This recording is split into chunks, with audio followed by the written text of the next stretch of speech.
Selamun Aleyküm ve Rahmetullah.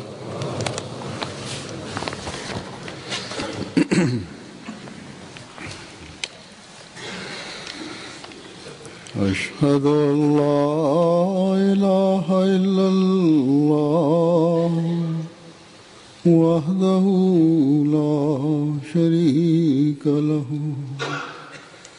وأشهد أن محمدا عبده ورسوله أما بعد فأعوذ بالله من الشيطان الرجيم بسم الله الرحمن الرحيم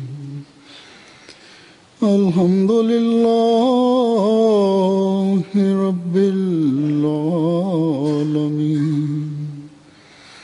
الرحمن الرحيم مالك يوم الدين إياك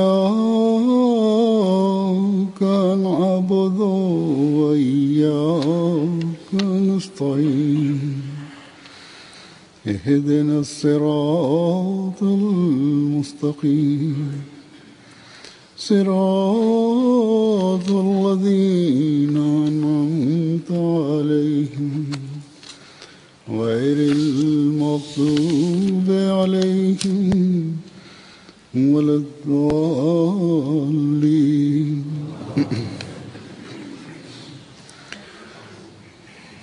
आज भी मैं साहबा हज़रत मसीह मौऊद अलैहिस्सलाम की Bugün ben Mesih Maud Aleyhisselatü Vesselam'ın eshablarının muhtelif rüyaları ileri süreceğim. Yüce Allah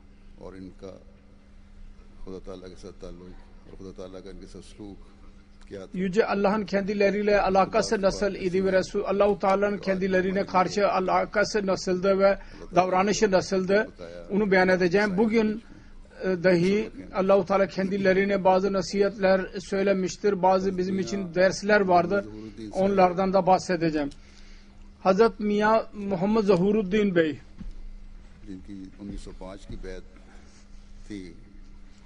1905 senesinde biat etmişti.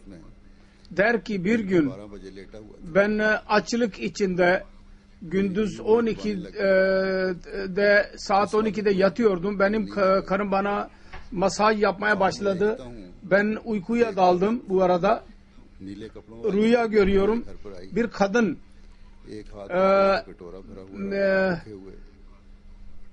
elinde bir süt kadehi vardır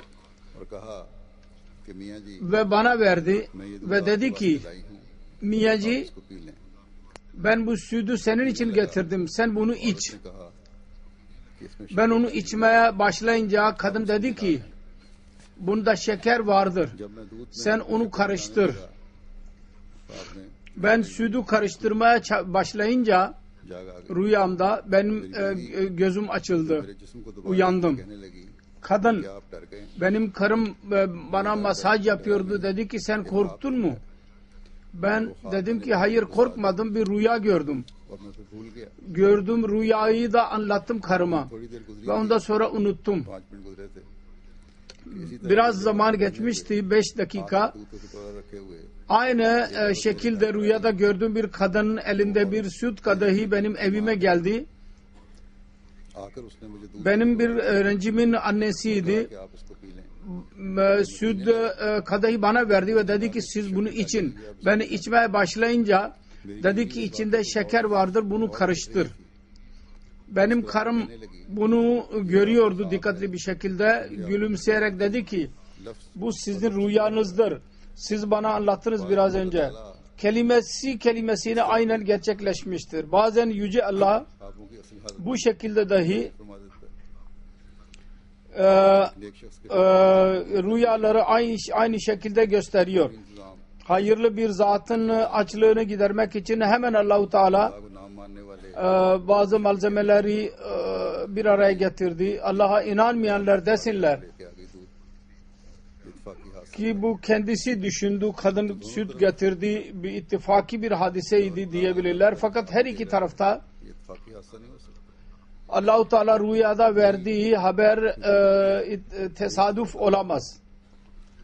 Bu kudret Allah-u Teala'dır aslında. एक आदमी की Bir kadının kalbine hayırlı bir insanın açlığını gidermek için bir düşünce yarattı zihnine ve hemen onu yerine getirdi. मौलवी अब्दुल रहीम सर Nayyar Hazret Mevlevi Abdurrahim Nayyar radıyallahu anh बयान 1901 senesinde biat etmiş idi. School में मुदर्रिस Beyan ediyor ki तो एक दिन हजरत मौलवी शेर Ali ben hoca idim lisede. Hazret Mevlevi Şer Ali o zaman lisede müdür idi. कुछ इख्तिलाफ Oyunlar esnasında ben onun müdürüydüm. Kendisiyle ihtilafa düştüm. दुआ की Aynı gece इख्तिलाफ की वजह से ben teheccüd namazında dua ettim. तजर्बा İhtilaftan dolayı तो मुझे हरी perişanlık içindeydim. Dua ettim teheccüd namazında. लाया गया. Bir yazı gördüm no tournament kağıt üzerinde. उसके बाद कहते हैं मैं बीमार होकर Hiç टूर्नामेंट में शामिल turnuva olmayacak, hiç oyunlar olmayacak. Ondan sonra ben hastalandım ve turnuvaya में giremedim. मुतवातर शदीद Ve turnuva günleri जाने की वजह से lerinde Gurdaspur tournament yağmur yağdı aşırı derecede ve onun için Gurdaspur'daki turnuva komitesi bu turnuvayı yasak etti. के एक इल्हाम पूरा हो गया. Bizim öğrenciler çok memnun kaldılar. Bir ilham gerçekleşti. थे खिलाड़ी थे उनको भी बता दिया था. उनको ये खुशी थी कि इल्हाम Çünkü oyunculara da söylemişti rüyasını. वो अल्लाह के किनारे मारते Bizim hocamızın rüyası gerçekleşti diye seviniyorlardı. Allahu Ekber diyerek Kadiyana geri geldiler. हुए पहुंची Bu ilhamın bütün detaylarını किया. Hazreti Mesih Muhammed Aleyhisselatü Vesselam'a da anlattı ve ben yazı olarak da beyan ettim. Mesih Muhammed Aleyhisselam dedi ki senin ilhamın temiz bir şekilde gerçekleşmiştir. Bu senin kalbinin temizliğine bir işarettir. इजहार खुश Böylece Hazreti Mesih Muhammed Aleyhisselatü Vesselam hizmetçilerinin rüyalarının gerçekleşmesine memnun kalırdı. Sevinirdi.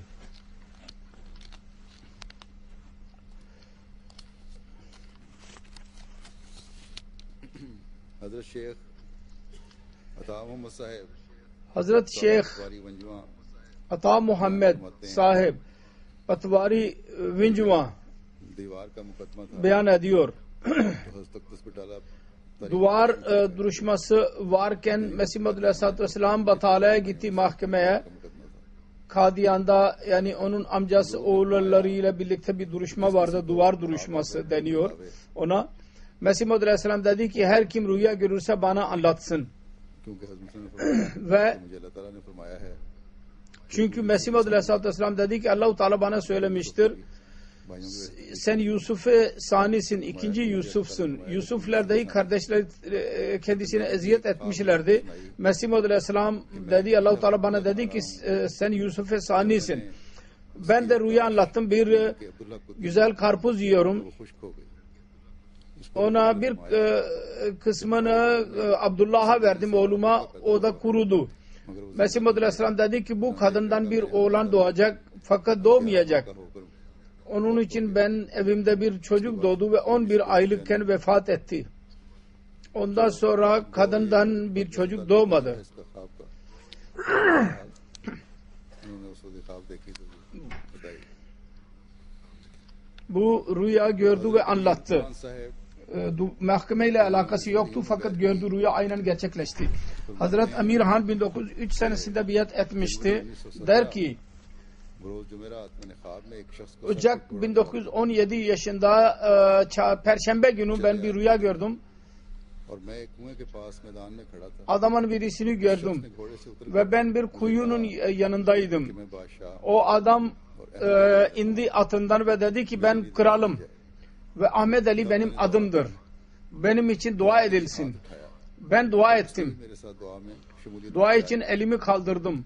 Ve o da elini kaldırdı ve benimle birlikte dua etmeye başladı. Biz ikimiz duayı bitirince sir पर थोड़ा दौड़ा hemen atına bindi ve koşturarak atını geri döndü. मार लश्कर Belli bir müddet gittiydi ki onun ordusu जिसे वो toz kaldırarak geldiler. Bunu beyan etti. ediyor ve de onu alarak muhaliflerle savaşmaya başladı. Muhaliflerin silahları vardı, किसी ने कहा kılıçları vardı, mızrakları vardı ve onlarla karşı gelmek zordu. कोई निस्बत Onlara karşı gelmek. मुकाबले की, लेकिन फिर कहते हैं किसी ने कहा İkisi arasında bir nispet yoktu yarışma için. Birisi ona dedi ki कि फौजी सजे तो हुए हैं, "Ee, भी बड़ा खूबसूरत होता है, सजावट होता है, मगर जो ही बंदूक की आवाज tavus सुनता है, kuşu तो भाग जाता है, güzel olmuyor mu? जा छुपता है, Fakat bir भाग जाएगा। tüfek sesini duyar duymaz kaçar ve mağaraya girer. Aynı şekilde bunlar kaçıp gidecekler. Ondan sonra da uyandım. Demek ki Allah-u Teala'nın asıl gücü Allah'ın olur. Onun yardımıyla zahiri şan ve şefkat अल्लाह की रजा हासिल करने से होता söz konusu değil. है, ज़ाहिरी शान और Shaukat Allah-u Teala'nın rızasıyla her iş olur. Zahiri şan ve kuvvet ile olmaz. Her işin bir zamanı vardır. Ve o zaman gelince Allah-u Teala हज़रत मियां इमाम onun की sonucunu gösterir. कहते हैं 18 Hazret Miya İmamuddin Sekvani anlatıyor. नवंबर की बैत है, 1889 senesinde 23 Kasım'da biat etmiştir. कहते हैं कि मैंने Küçük rüyadır. Diyor ki ben ठहर रहे थे, जगह का नाम है कंडा, वहाँ उस वक्त अकेले थे, Mesih Maud Aleyhisselatü Vesselam bir yerde dolaşıyordu. शायद वो 20 Kanda adlı yerde. तो देखकर Ben मुस्कुराए। 20 rupiye yakın kendisine verdim. Mesih Maud Aleyhisselatü Vesselam gülümsedi ve dedi ki nedir? Dedim ki ya Rabbi ben Mesih Maud Aleyhisselam şu kadar para rüyada size vermiştim. Ben rüyamı gerçekleştirdim. Bunu kabul buyurun. जिनका 1903 का बैत Hazret Amir Han der ki 1903 senesinde biat etmiştir bu zat. Chaudhary अता मोहम्मद खान साहब Benim abim जमीन के मुतालिक Çodri Ata Muhammed मैंने 21 जनवरी 1913 को ख्वाब में bir duruşması vardı. कि उनकी बीवी Ben rüya gördüm ki karısı खारिज हो गया, yabancı birisiyle evleniyor. हाथ से निकल गया। Mahkeme तो ख्वाबों की düştü ve o kendi aleyhine sonuçlandı. Demek ki rüyaların tabiri değişik olur.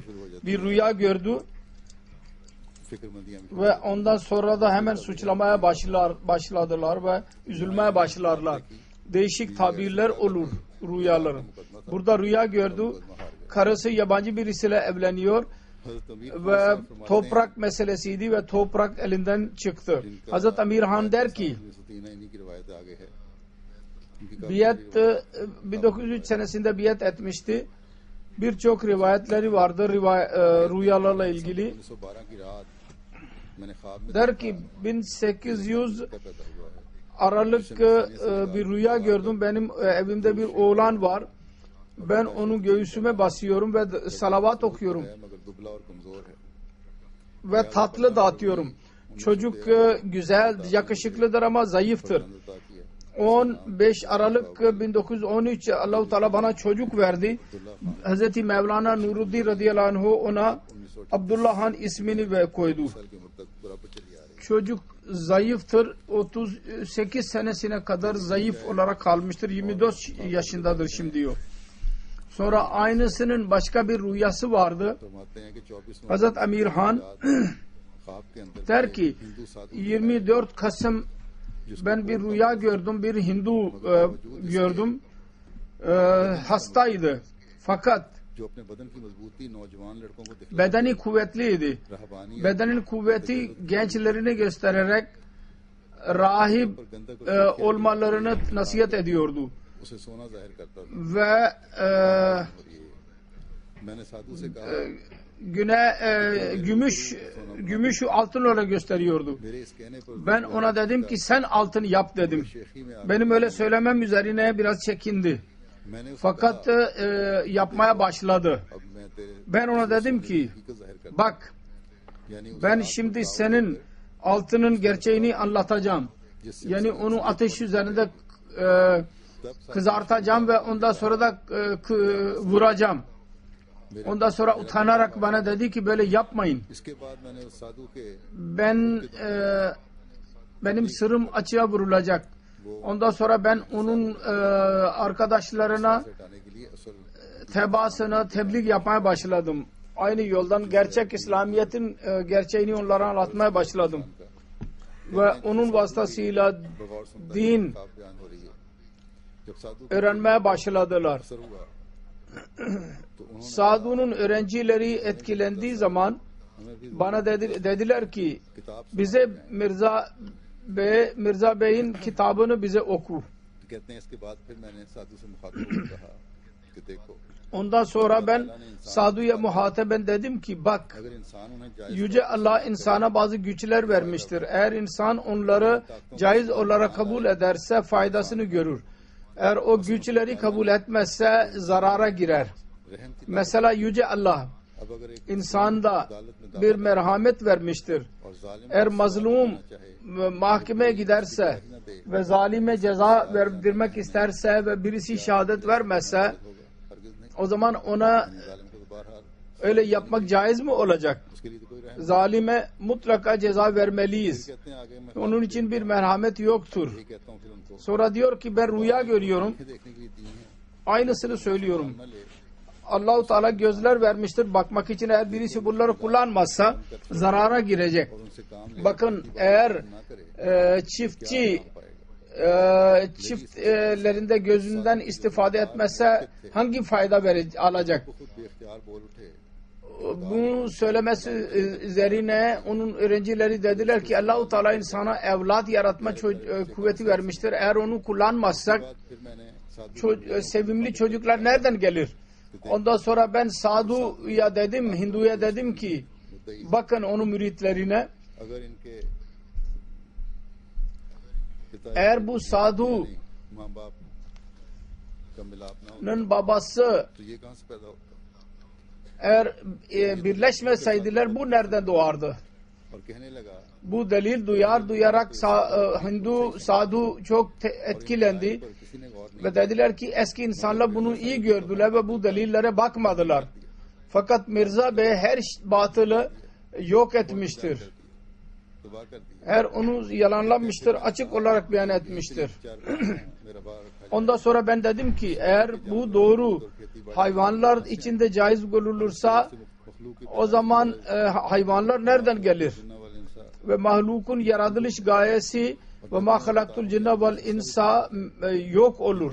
Ve peygamberlerin gelişi de yok olur. कह चुका Ki onlar neticesinde insanlar necata kavuşurlar. Ben bunu söyleyince कि rüyada हो जो दर्श फरमा रहे diyorum ki Hz. Mevlana Nuruddin radıyallahu anh ders veriyor. जो मुझसे मुआरफ Kendisine işaret ederek dedi ki रहबानियत के तरीके siz benden Kur'an bilgilerini alıyorsunuz. Rahip olmakla bu mümkün olamazdı. वो भी समझते कि आला मदारिज पे पहुंच Rahip olanlar ख्वाब में अल्लाह ताला ने zannediyorlar ki biz yüce derecedeyiz. Hayırın. Allah-u Teala rüyasında buna anlattı. बेदारी हुई तो मुझे तफहीम हुई ये समझाया गया कि देखो Diyor ki ben uyanınca anladım ki ये भी bakın या तौर पर Sadu'nun hastalığı, अपने के नतीजा में है Hindu'nun hastalığı asıl Allah-u Teala'nın yasasından ayrılış neticesindedir. कानून के खिलाफ Aynı şekilde Allah-u Teala'nın yasasına aykırı olarak gayri fitri ameller तंजीमें बन गई हैं yahut bazı kuruluşlar vardır. कानून साज इदारे Parlamentolar, कानून बनाने लग गए हैं yasa kuruluşları yasa yapmaya başladılar. और हरकत O zaman Allah-u Teala'nın yasası dahi harekete geçer. Ve harekete geçince kavimleri helak yok eder. आजकल अहमदियों को जो इस वक्त Onun için bugünlerde Ahmediler में फैले हुए हैं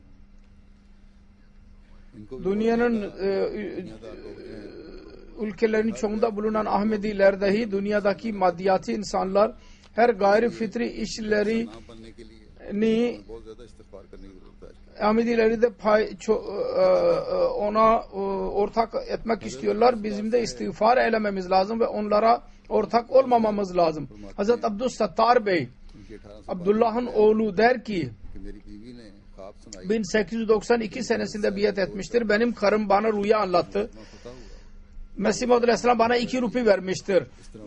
Duruşma kazanınca bana 2 rupi verdi ve böylece rüyam gerçekleşti. Ve ben karıma 2 rupi verdim ve rüyasını gerçekleştirdim. कहते हैं Sonra Hazreti Amir Han'ın rivayeti vardır. मैंने ख्वाब Der ki 1905 senesinde ben rüyamda पकड़नी शुरू की bir temiz bir su ile balık tutmaya başladım. Derken bir tufan geldi. हिलनी शुरू हुई Ve zerre kadar azalmıştı ki birdenbire deprem oldu. Sir Ve yer sarsılmaya başladı ve ben yerin sarsıldığını görerek secdeye kapandım. Ve secde esnasında Ya Hayyu Ya Kayyum bi rahmeteke astagis okumaya başladım. जिस पर लोगों ने कहना शुरू किया Derken bir deprem daha geldi. İnsanlar demeye başladılar ki bu küçük bir zelzeledir. Kuvvetli zelzele değil, deprem değildir. Bunu dedikleri zaman kalbime şu kondu ki sen secdede kal. कि जिससे बहुत Deprem gelecek ve ondan sonra öyle kuvvetli bir zelzele geldi ki deprem geldi ki çok her şey berbat etti. जो कांगड़े का आया था बड़ा O da 1905 senesinde और उसके बाद Kangra adlı yerinde kuvvetli bir deprem geldiydi ve ondan sonra da depremler oldu ve gelecekte de depremlerin geleceği, sonra cihan savaşı dahi söz konusu olabilir. Allah-u Teala kendisine haber verdi. एक Fakat bunda bir ders vardır.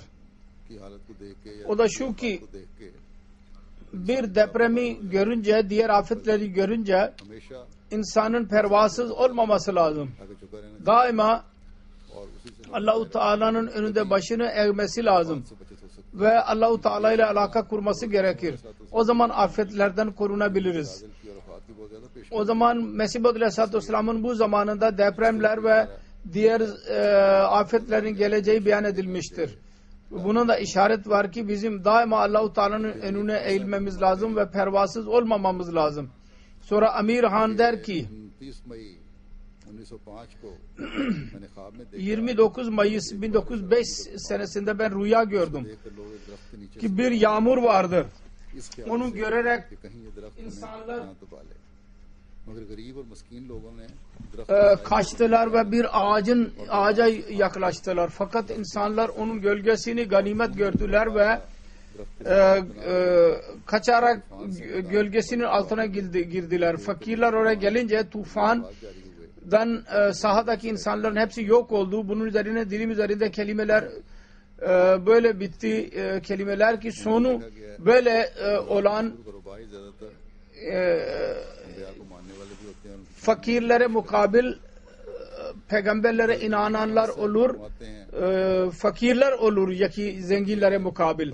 Hazreti Amir Han der ki Wasim अलैहिस्सलाम को ख्वाब के अंदर 25 Haziran 1905 senesinde Mesih Maud Aleyhisselatü Vesselam'ı kendi evimde gördüm. तो हुजूर घोड़े पर सवार हो गए İbadetten तशरीफ ले गए ibadeti başını kaldırınca Mesih Maud Aleyhisselatü Vesselam ata bindi ve biraz uzağa gidince dedi ki birisi var mı?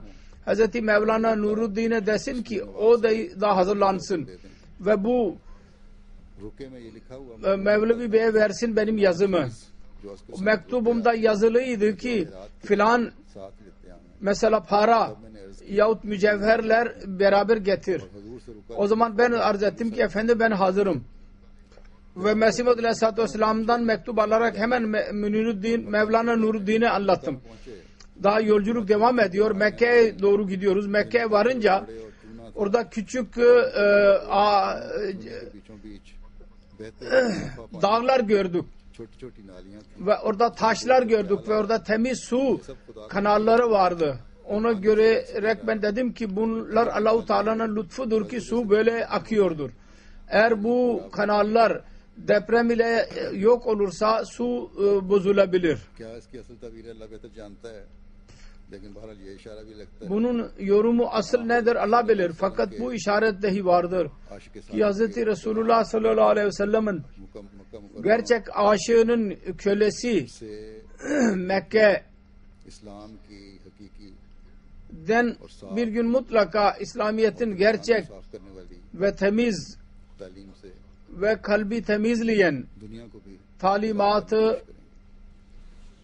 talimatı ile dünyayı da temiz etmeye çalışacaklar. Ve hilafet nizamına altı kalarak bu devam edecek. से पानी पिएंगे Ve muhtelif kavimler पानी जारी रहेगा इंशाल्लाह bundan su içecekler ve istifade edecekler ve bu inşallah Teala bu sistem devam edecek. तमीर खान साहब भी फरमाते हैं कि खलीफा अव्वल Hazret Amir Han der ki साहब में Hazreti Mevlana Nuruddin'in vefatından önce ben bir rüya gördüm ve bir güneş कि 12-13 जनवरी 1938 की दरमियानी रात को मैंने खलीफा मसीह सानी tutulduğunu gördüm. की जात Ondan sonra ikinci halife radıyallahu anh Hazretleri'yi ben rüyamda gördüm. Biz bazı dostlarla birlikte dua ettiğini gördüm ki sanki o dostlarıyla birlikte dolaşarak onları koruyor. Fakat ayakları açıktır.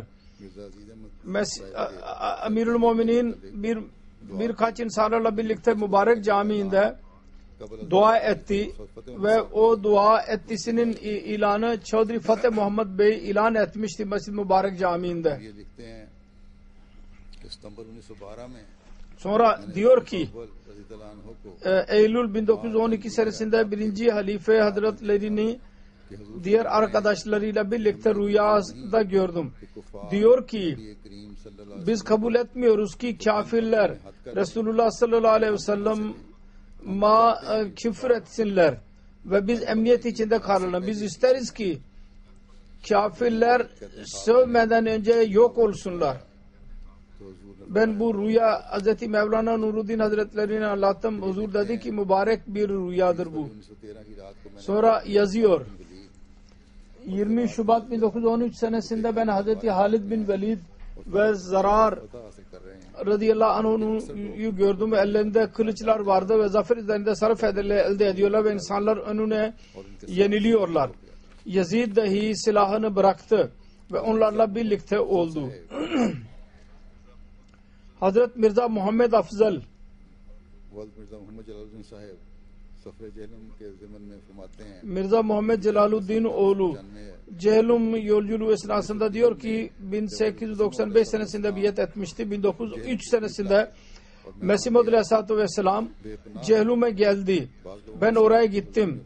फरमाया Orada çok kalabalık vardı. नूर है यानी सिलसिला Mesih Maud Aleyhisselam dedi ki bu Allah-u Teala'nın nurudur. को बुझाने से नहीं कुछ Ahmediye cemaati इस सफर में हज़रत साहिबजादा insanların üflemesiyle sönmeyecek. खुदा ने मुझे Bu yolculuk esnasında Hazreti Mevlana Abdüllatif Şehit dedi ki 3 defa Allah-u Teala bana başını ver diye emretmiştir. लिखते हैं कि 6 दिसंबर Sonra Amir Han der ki खलीफातुल मसीह अव्वल को 6 Eylül 1913 senesinde ben birinci halifeyi gördüm. Elinde bir değnek var ve bir camıs vardır ve kendisine koşuyor. Öldürmeye çalışıyor fakat değnekten korkutan dolayı geri çekilmeye başladı. मोहरें बनाने Ondan sonra Hz. Mevlana Nuruddin öyle bir yere gitti ki orada mühür yapan birisi bir dükkanında duruyordu ve bir arkadaş daha yalan bir mühür yaptırmak istiyordu. दुकानदार ने मुझे पूछा Hz. Mevlana Nuruddin oraya ulaştı ve dükkan sahibi dedi ki Mevlana Nuruddin Bey burada mıdır? Evet dedim, buradadır dedim. वाले को पकड़ लिया और हज़रत Hemen mühür yapmayı yakaladı ve Hz. Mevlana Nuruddin içeri girdi. कुछ शक्ल बारोब नेक दिल आदमी था उसने हजरत साहब को बहुत Yakışıklı, hayırlı, kalbi hayırlı olan birisiydi. Hz. Mevlana Nuruddin'e yemek verdi. आपके गिरदा गिर्द बेशुमार Tekrar evinden dışarı çıktığı zaman Mevlana मोहरें बनाने orada birçok kalabalık vardı, insanlar vardı. Derken yalan mühürler yapan koştu. वाले भी उसे तलाश किया Çok aradık ama bulamadık onu. Sonra ben uçarak onu bulmaya çalıştım ama bulamadım rüyamda. Bu rüya Hz. Mevlana Nuruddin radıyallahu anh'un लंबी beyan ediyor onun yorumunu. बीमारी बाप साहब की कोठी Uzun hastalığı और मौलवी ve Hz. Nevab Bey'in evine gitmesi ve Mevlevi Muhammed Ali ve onun hayatında के होने bir broşür yayması ve ondan sonra kalabalık oluşu Mohammad अली साहब के कातिलान से चले जाने से ve Mevlevi Muhammed Ali Bey'in Kadiyan'dan çıkması ile aynen bu rüyam gerçekleşti. ये कहते हैं 13 मार्च 1914 की रात Sonra diyor ki एक शहद का छत्ता देखा biz 1914 senesinde ben bir जिसे हम लोग bal kovanı gördüm. Bal çıkıyordu ve insanlar onu kabakları alıyorlar. Ondan sonra Mevlana Nuruddin radıyallahu anh dedi ki शेर अली साहब थे जो मेरे भाई और नेक हैं bana gusül yaptırsın Şer Ali. O benim kardeşimdir ve hayırlı bir insandır. Ben rüyamı Hazreti 2. Halife Hazretlerine Sahibzada Mirza hemen yazdım. खलीफा की जिंदगी की बात है Hazreti Mevlana Bişiruddin Mahmud Ahmed'in आपको गुस्ल जनाजा दिया ve Hazreti Mevlevi Şer Ali radıyallahu anh Mevlana Hazretlerine gusül verdi ölümünden sonra. Ben diyemem ki benim rüyam neticesinde ya başka bir sebepten dolayı, fakat gusül Mevlana Neşer Ali verdi ve böylece benim rüyam gerçekleşti. Hazret Khairuddin radıyallahu anh का सन 1906 Mustakim'in oğlu जब हमारे प्यारे 1906 senesinde biat etmiştir. Der ki अपने मालिक के हकीकी Hazreti Mesih Mevud aleyhisselam दूल्हा का दौरा हुआ vefat ettiği zaman ve hilafet başladığı zaman वारिस फरमाया bu hilafet vasıtasıyla Allah-u Teala जो मुझ पर वारिस bana şunu beyan etti. देखा कि एक निहायत ही खूबसूरत शाही घोड़ा Bir gün rüya gördüm ki Shah güzel bir at vardır. उस घोड़े के पास एक पलंग है Rengi esmerdir. Orada bir yatak vardır. Orada हुआ कि yorgan, वो आंधी मौसम yastık filan vardır. Sanki kasırga vardır ve yaz kasırgası gibidir. Nasıl yazın kasırga oluyor. Genellikle yazın Pakistan'da bilenler bilirler. Orada kasırga olur. हो जाया करते हैं Ve küçük kıvılcımlar, toprak fisan geliyor. मैं साफ कर रहा हूँ Biliyorlar Pakistanlılar. Böyle bir yatağı ben temizliyorum, रज़ी अल्लाह siliyorum. Ve o yatak Hazreti Mevlana Nuruddin radıyallahu anh'ın yatağıdır. Böylece ben rüya Hazreti Mevlana Nuruddin Hazretlerine arz ettim. Onun yorumunu şöyle yaptı ki bize her ne verildiyse sen dahi ondan bir payını alacaksın.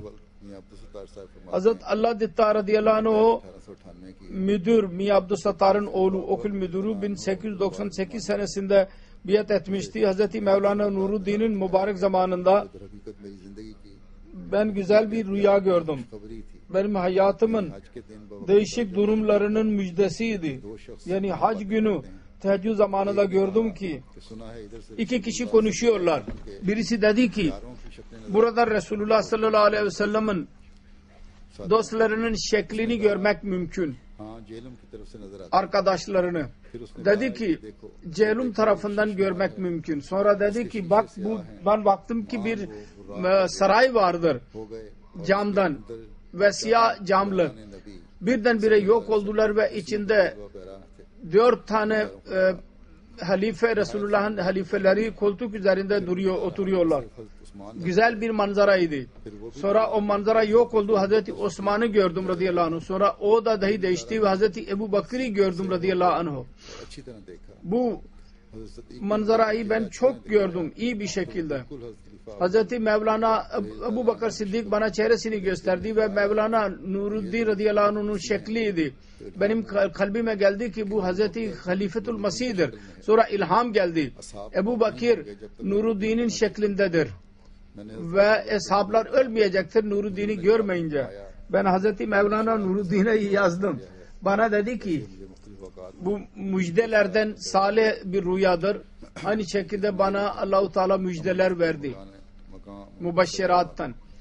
Onlardan budu amnastı dar makane muhabbet sarayma. Bu da Mesih Maud Aleyhisselatü Vesselam'ın ilhamıdır. Kendisine de anlatıldı. Yani benim evimde kalanlar फिर ये भी için sevgi vardır. Emniyet vardır.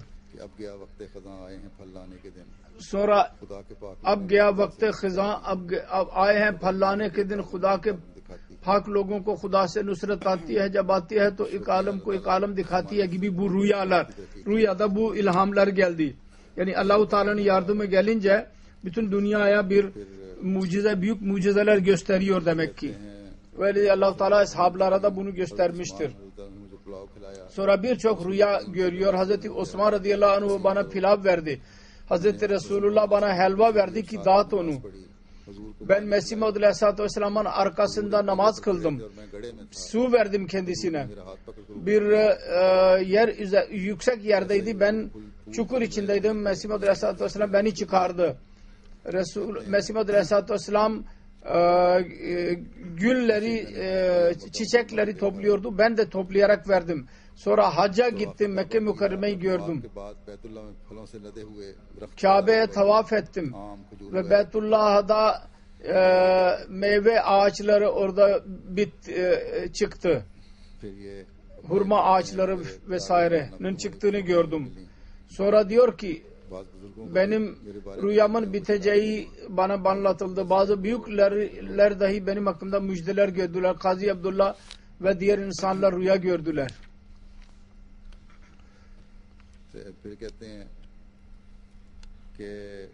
Sonra diyor ki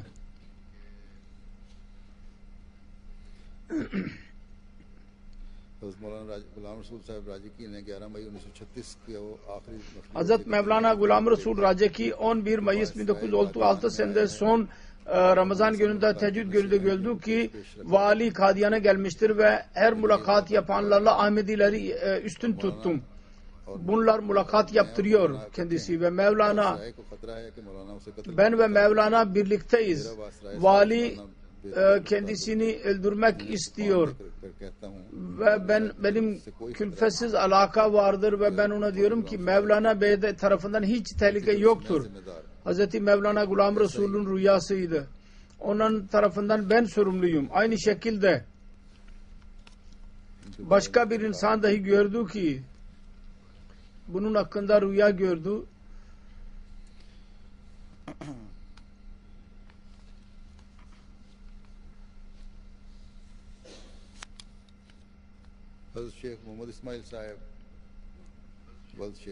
Hazret Şeyh Muhammed İsmail sahip Şeyh Masita'nın oğlu diyor ki 1894 senesinde biat etti.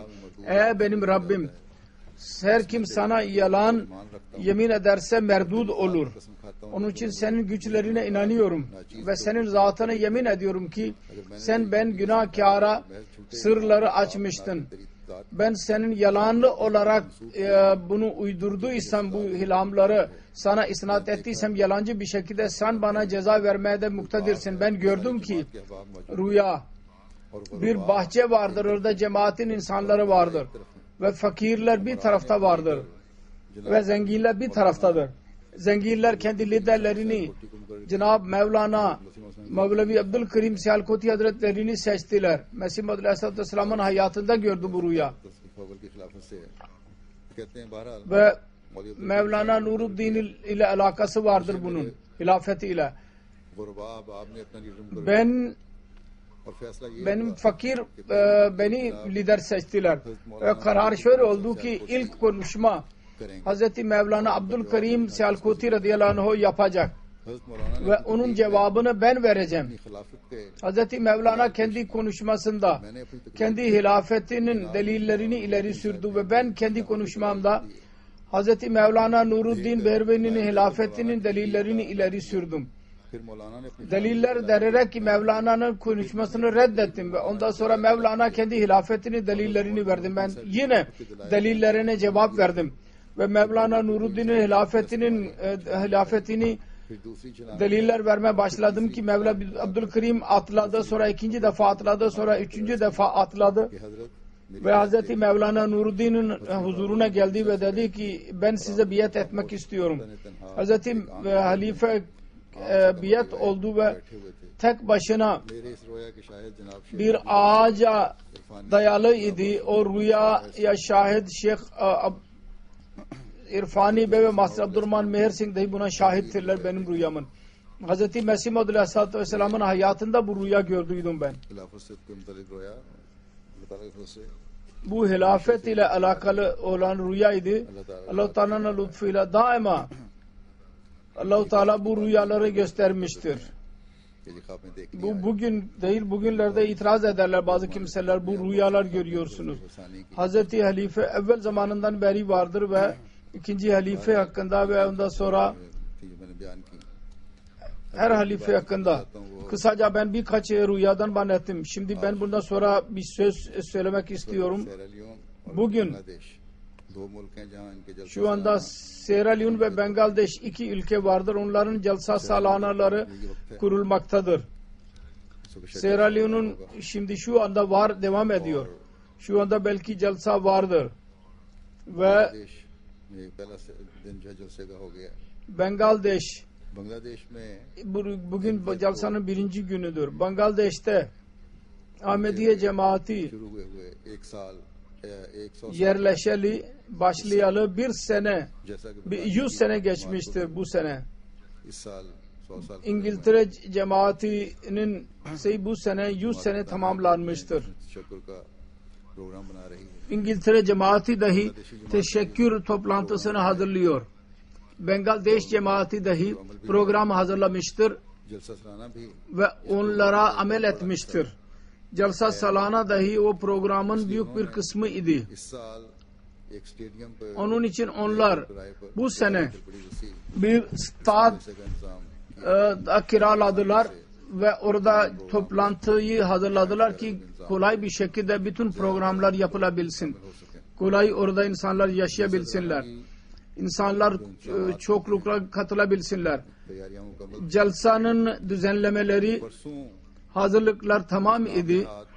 उलमा ने 2 gün önce अपने चेले bazı ulemalar तलबा को इकट्ठा किया होगा और कुछ जमात इस्लामी medrese öğrencilerini topladılar तकरीबन 2-3 हज़ार ve İslam cemaati, İslami cemaatinin öğrencileriydi. 2000-3000 insan vardı. Bu celsa hazırlanmış olan yer vardı, kiralık alınmıştı. Saldırdılar खड़ी रही, कुछ नहीं किया उसने। oraya. Polis orada durdu, bir şey yapmadı. हमला Sonunda o teröristler, saldırganlar bütün her şey yok ettiler ve ondan sonra onu ateşe verdiler. कुर्सियां और Bunun neticesinde kiralık idi. वगैरह बाहर करोड़ों Koltuklar ve çadırlar ve milyonlarca rupi zarara uğradık. İslamiyet'in sözde बहरहाल bayraktarlarının durumu budur. Kısacası celsa daha जैसा कि मैंने कहा olmamıştı, bitmemişti. Oluyordu daha söylediğim gibi. तादाद कम होगी, जगह तंगी होगी, लेकिन बहरहाल Cemaatin kendi yerinde vardı. Sayı az olacak. Fakat yine de celsa mutlaka olacaktır. Her sene olduğu gibi inşallah. Allah-u Teala इस साल बहुत सारे गैर मुमालिक के bütün celsaya katılanlara, आए हुए हैं। yabancı ülkelerden dahi dostlar dahi oradadır. Allah-u Teala onlara dahi अल्लाह ताला korusun onları काम ve celsa dahi Allah-u Teala'nın lütfuyla hayırlı bir şekilde sona ersin. और इन उलमा के शर इन पर उल्टाए। Ve bu ulemaların şerrini kendilerine dönüştürsün. अल्लाह ताला इसकी भी Çok büyük mali zarara girilmiştir. Allah-u Teala onu dahi yok etsin ve çok dua edin onun için. İkinci celsa söylediğim gibi Sierra Leone'un celsasıdır. उलमा का ये फर्क Sierra Leone ve Bangladeş'in कि वहाँ के ulemalarının farkı şudur. खैर से Sierra Leone'un bazı ulemaları शामिल हुए। dostluk göstererek mesajlar gösterdiler ve katıldılar. Hayırlı temennilerde bulunuyorlar. हमारे Onlarda en az insanlık vardır. Bizim programlara katılırlar. Muhalif olmalarına rağmen Allah-u Teala onlara en iyi şekilde mükafatlandırsın ve kalplerini daha da açsın ve Mesih Muhammed Aleyhisselatü Vesselam'ın iddiasını da ve mesajını da anlamaya başlasınlar. Onun için Sierra Leone için dahi dua edin. Onların celsası dahi bereketli olsun ve başarılı geçsin. Ve bütün katılanlar, Ahmediler ve diğer misafirler dahi के हाथ से फैजियाब होने वाले हैं। celsanın bereketlerinden istifade etsinler. अल्लाह ताला के फजल से सियरा लियोन की जमात भी Yüce Allah'ın lütfuyla Sierra Leone'un cemaati dahi çok büyük ihlas sahibi bir cemaattir. बढ़ाता चला जाएगा। Allah-u Teala onların ihlasını daha da çoğaltsın. Ve bu ülke ve bütün Afrika çabuk हकीकी इस्लाम की तालीम Ahmediye cemaatine katılsın ki gerçek İslamiyet'in talimatları onların hepsine İslamiyet'e bağlı kalmaları kendilerine nasip olsun. नमाजों के बाद मैं Cuma'dan sonra, namazlardan sonra ben है gayb cenazesini kıldıracağım. Birinci cenazesi करीफा कुंडे जो जामे अहमदिया सैरा Leone Krifa Kunde adlı birisi उनका Cami Ahmediye Sierra Leone'un öğrencisiydi. Onun cenazesini kıldıracağım. 31 जनवरी को İkinci derecede okuyordu. 31 Ocak vefat etti. İnna lillahi ve inna ileyhi raciun. कर रहे थे Celsa salana söylediğim gibi var. Onun hazırlıklar içindeydi. Gençler gibi. Hazırlıklarda vakare amel esnasında फौरन अस्पताल düştü ve yaralandı. Merdivenden düştü. Hastaneye kaldırıldı. गया है इसका Ve ondan sonra anlattı ki operation तजवीज़ किया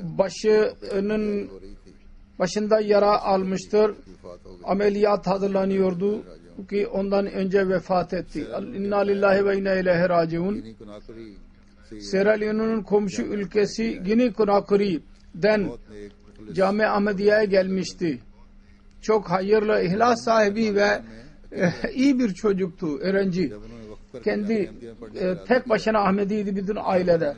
Vakfederek Cami Ahmediye'ye geldiği zaman ailesi muhalif çıktı fakat sözüne bağlı kaldı. गए Geçen sene तो मौसूफ के वालिद Sierra Leone'den Guinea Conakry'ye gittiği zaman anne babası मरहूम के वालिद hayatında bir değişiklik gördüler ve onu görünce annesi ve babası dahi biat ederek cemaate katıldılar. नाम से भी ली उन्होंने Babasının adı Hasine Kunde ve annesinin adı Hasine मोहब्बत करने वाले Kumu'dur. Takva sahibi, hilafeti seven bir zat. बढ़कर Her ne sorumluluk verilirse kendi yeteneğinden daha fazla onu yapardı. Gücünden daha fazla हमेशा इस दुआ के लिए कहा करते थे o görevi yapmaya çalışırdı. कि हमें Dua için derdi, duaslarına derdi ki dua edin. Benim ölümüm ne zamanı gelirse Ahmediye üzerinde benim vefatım gelsin. Ahmediye cemaati içinde öleyim. İkinci Çodri Beşir Ahmet Sarraf Daska batıdaki Sadr cemaatidir. की वफात हुई 24 Kasım 2012 senesinde 82 yaşında vefat etti. İnna lillahi ve inna ileyhi raciun. Hazret Miya Allah Ditta sahabi Mesih Maud Aleyhisselatü Vesselam'ın oğluydu. 16 साल 61 sene değişik işlerde görev yaptı.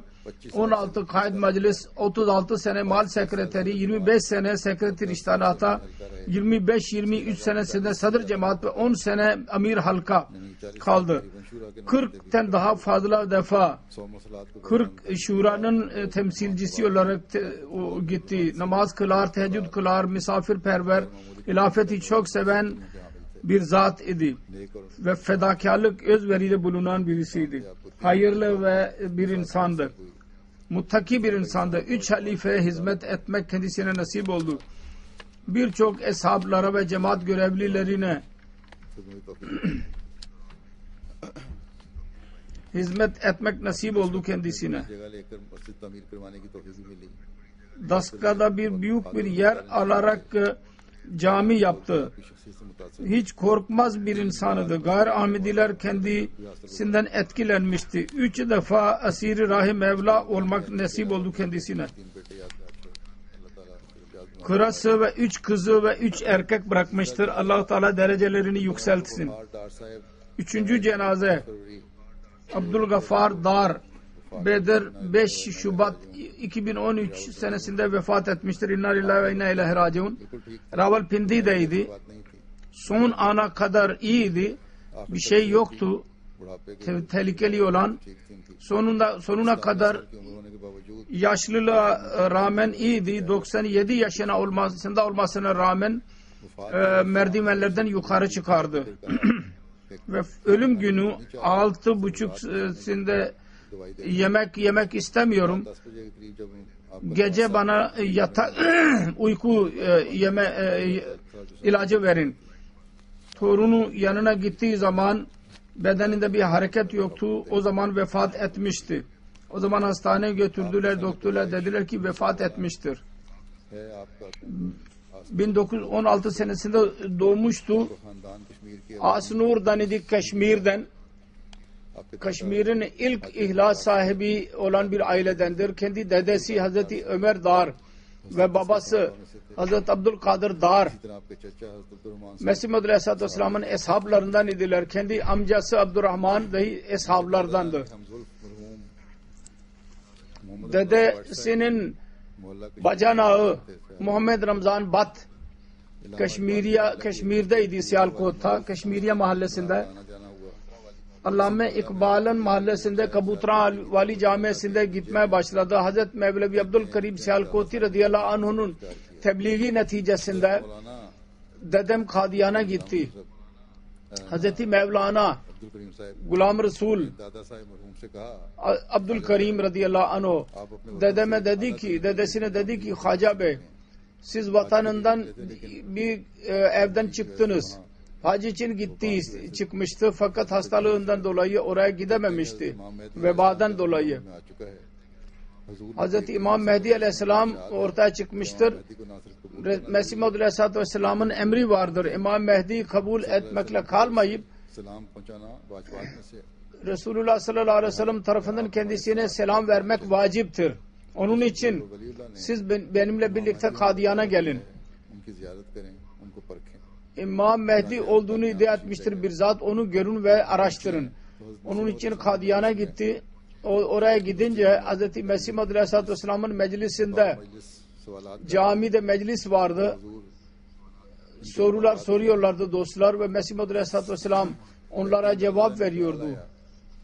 कि ये मजलिस उलमा और लिखे पढ़े लोगों Dedemin aklına geldi. Bu meclis के दिल में एक सवाल रखा bilgili insanların soru cevap toplantısıdır. Ben niye bir soru sormayayım? का जवाब अदा करें Eğer bu mamur minallah olursa kalbimdeki sorunun cevabını kendisinden verecek. Kalbinde bir soru düşündü. सवाल किए बगैर मुझे इस सिलसिले में जवाब Diyor ki मिलनी चाहिए मेरे दिल में ख्याल आया benim soru sormama rağmen हक बात किया sormama cevap almalıyım diye düşündü. Hak nedir? इस्लाम ने फरमाया Öyle düşünüyordu ki नमाजें पढ़ते हैं Mesih Maud Aleyhisselatü Vesselam dedi ki bazı kimseler namaz kılarlar, hacca dahi giderler.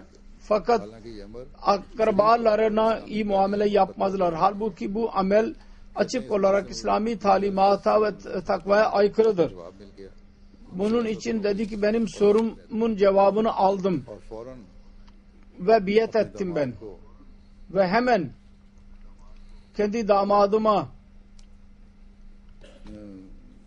खत लिखा कि उन्होंने अपने भाई को mektup yazdım. उनको नहीं दी थी दुआई हुई थी कि फौरन निशानदेही करके जो उनका रकबा बनता है उनको दे दो तो ये फौरी Ona toprak verecekti. Hemen ona mektup yer ver dedi. Bu emdi olmuşunun neticesiydi. Darbe Yaripura 5 sınıfa kadar orada okuduğunda sonra Kadiyan'a geldi tahsil görmek için. Medrese-i Ahmediye'nin 7 öğrencisini bitirdi. Ondan sonra Cami Ahmediye'ye girdi. 1938 senesinde Mevlevi Fazıl diplomasını aldı. 2005 में Karısı vefat etmişti. 2005 senesinde आपके 2 बेटे और 2 बेटियां हैं 2 oğlu ve 2 tane kızı vardır.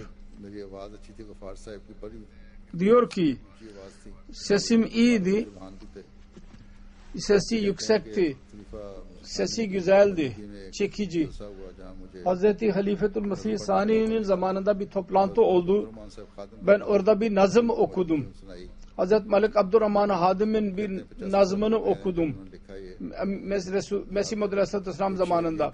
85 sene geçmiştir aradan fakat hala hatırlıyorum. Bir şiir şöyleydi.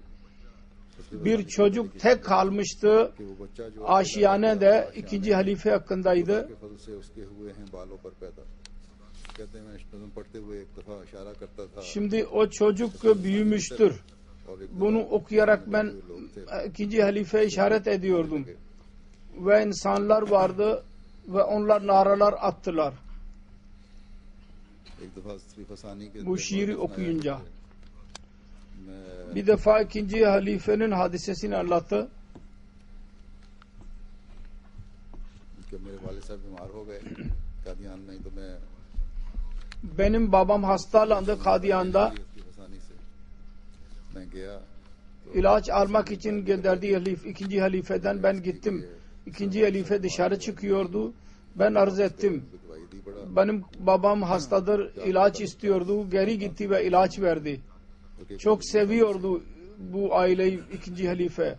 Bütün Keşmirlileri çok severdi ikinci halife radıyallahu anh. Sonra bu zat cemaatin de birçok işini yapmıştır. İkinci halife birçok iş alıyordu bundan. İslah bir dergi çıkardı Keşmir'den. O ikinci halife dahi ona yol gösterirdi, oraya görevlendirdi. Tam tahsilini bitirince bu dergiye verdi.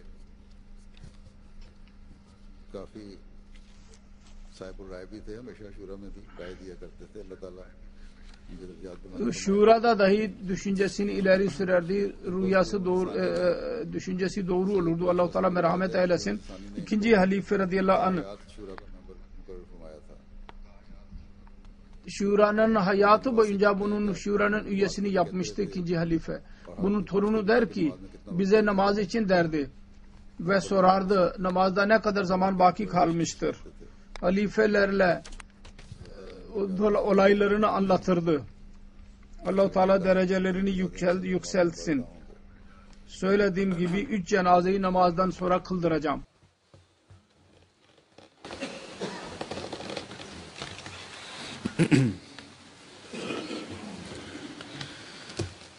Elhamdülillah nahmaduhu ve nestainuhu ve nestağfiruhu ve nu'minu bihi ve netevekkalu aleyhi ve na'udzu billahi min şururi enfusina ومن سيئات أعمالنا